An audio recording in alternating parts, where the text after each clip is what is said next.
Assalamualaikum Mas David. Waalaikumsalam warahmatullahi wabarakatuh. Mas Kita Rahmat. ketemu lagi. Iya, Minal aidin ya. Minal aidin wal faizin.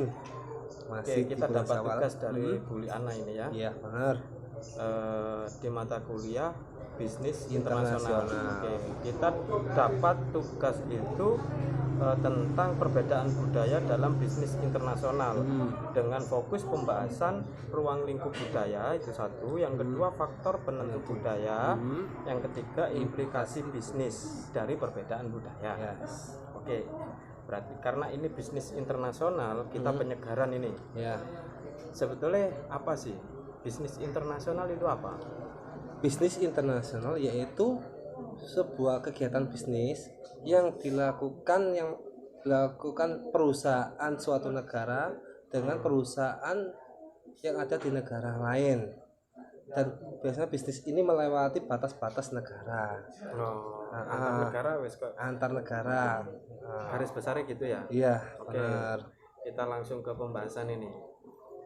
Karena fokus kita itu ada 3 itu tadi dengan waktu yang terbatas ya. Yang pertama pertanyaannya itu ruang lingkup budaya. Lah, ruang lingkup budaya, sebelum menjelaskan ruang lingkup budaya, budaya itu apa kira-kira?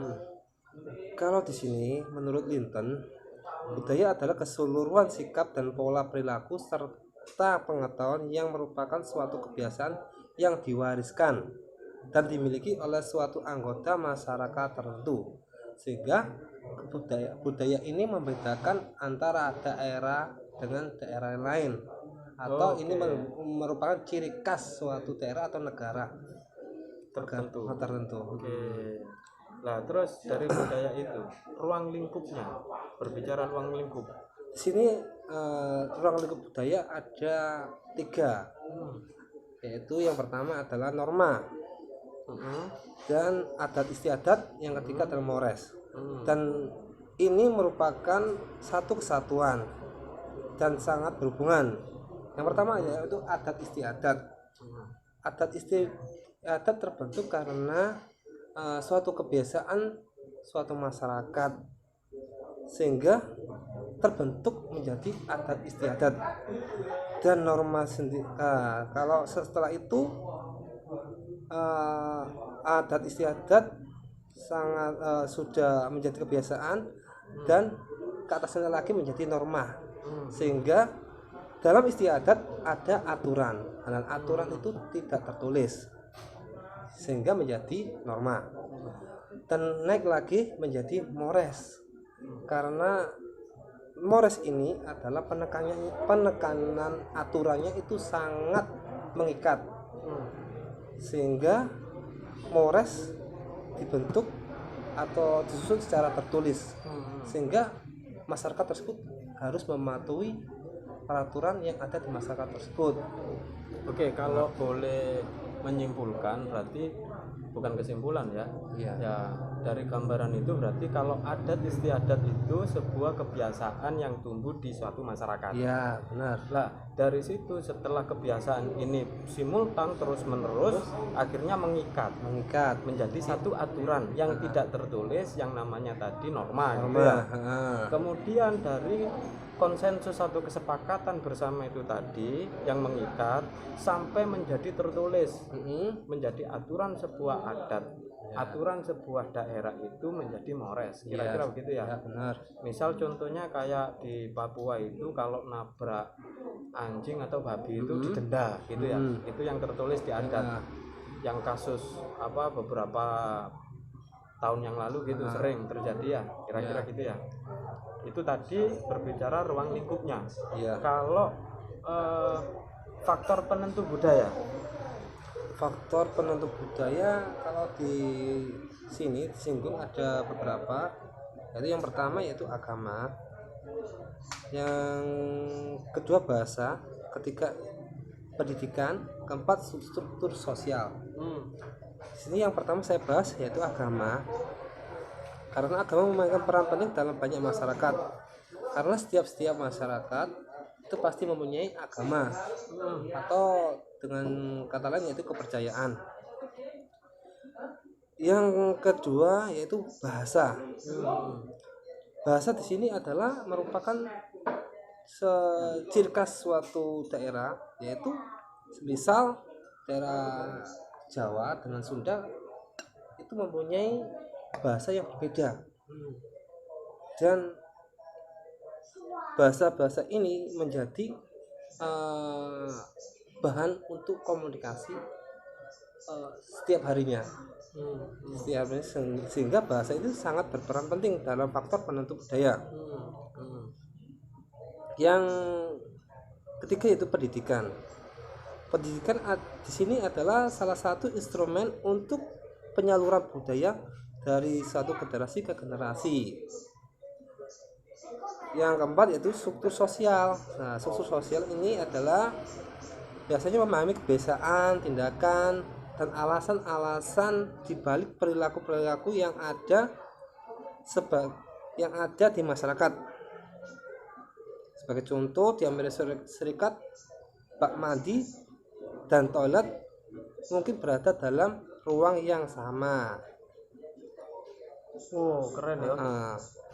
Orang Amerika mengasumsikan bahwa ini adalah norma yang berlaku di dunia. Namun dalam beberapa budaya seperti Jepang menganggap itu tidak higienis, itu jijik, karena antara toilet dan kamar mandi menjadi satu, hingga toilet itu merupakan wadah tempat kotoran, sehingga bisa mengotori kamar mandi yang bisa yang dibuat biasanya untuk mandi itu, atau bisa dikatakan untuk membersihkan badan. Kenapa kok kamar mandi dicampur dengan toilet, padahal toilet itu untuk membuang kotoran atau tempat kotoran, dan kamar mandi adalah untuk membersihkan badan, sehingga itu merupakan, kalau di Jepang itu tidak higienis. Oke, misalkan kalau di pesantren itu berbeda. Jadi kalau tadi disinggung struktur sosial itu kan sebuah perilaku, gitu ya, perilaku, kebiasaan, atau alasan-alasan yang terkandung di dalam kebiasaan tersebut atau perilaku tersebut. Misalkan kayak contohnya Amerika itu tadi. Di Amerika kan WC sama kamar mandi jadi satu. Dengan asumsi bahwa ya seperti ini memang kebiasaan simpel baik-baik saja. Tapi kalau di pesantren, bayangkan dengan ratusan santri, kamar mandi jadi satu.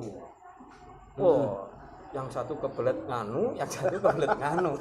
Wah, ngantri panjang. Ngono ya? Iya. Jadi adatnya berbeda, struktur sosialnya berbeda ini. Karena asumsinya berbeda, alasan-alasannya berbeda. Kalau di compare gitu sama yang tadi, berarti struktur sosial itu sebuah tindakan atau kata kerjanya. Terus yang norma tadi yang dibahas di awal, norma itu sebuah kata sifat atau resultannya. Jadi dari struktur sosial itu akhirnya menentukan sebuah kebiasaan atau yang menjadi budaya itu. Agama juga begitu, kira-kira gitu ya? Iya, benar. Oke, terus ada lagi? Tidak ada. Pendidikan misalkan tadi disinggung.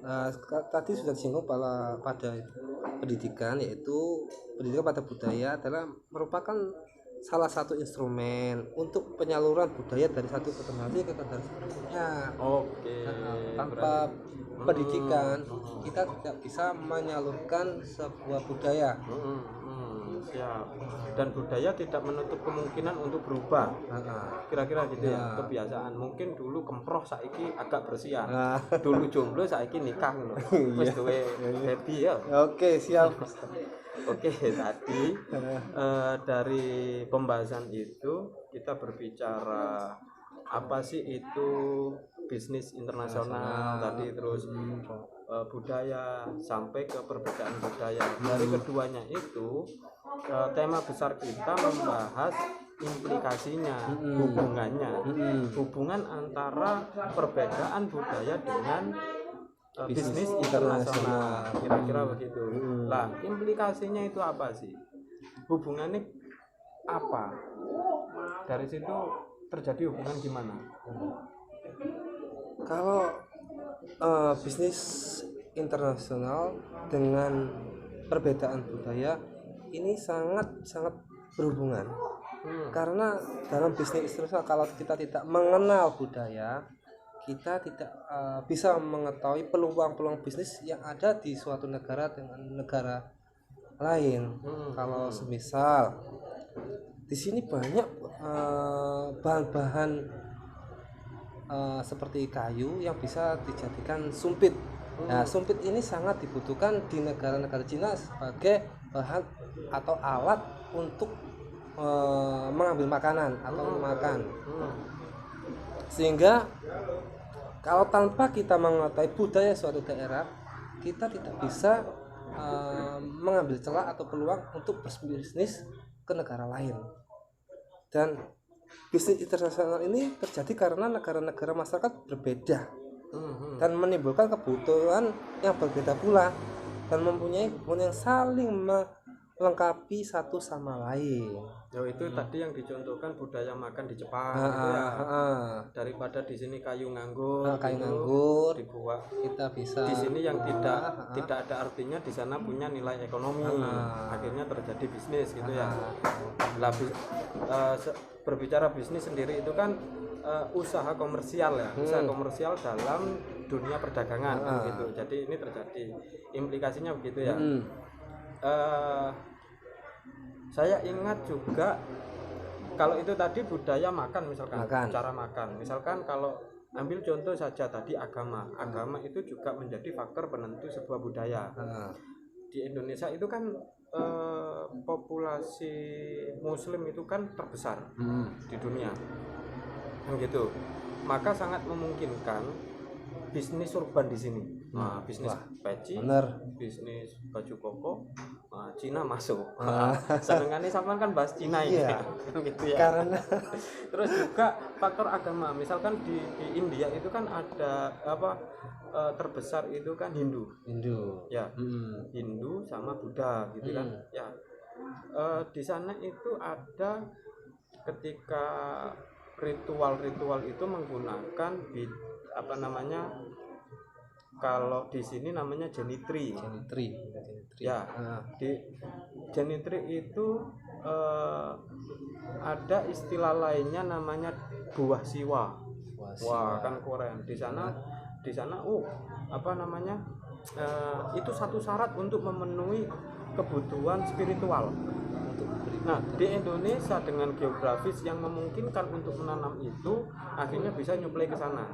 Kira-kira gitu ya. Ini faktor agama kira-kira. Berbicara agama yang menjadi faktor penentu budaya. Nah, karena perbedaan budaya ini akhirnya terjadi hubungannya ada masalah bisnis internasional. Gitu ya, kira-kira ya. Oke, ada lagi Mas David? Saya kira cukup karena kita sudah membahas keseluruhan dari yang diberikan pilihan. Siap. Kopi dulu berarti. Oh iya. Oke, yo. Assalamualaikum. Waalaikumsalam warahmatullahi wabarakatuh. Kamera.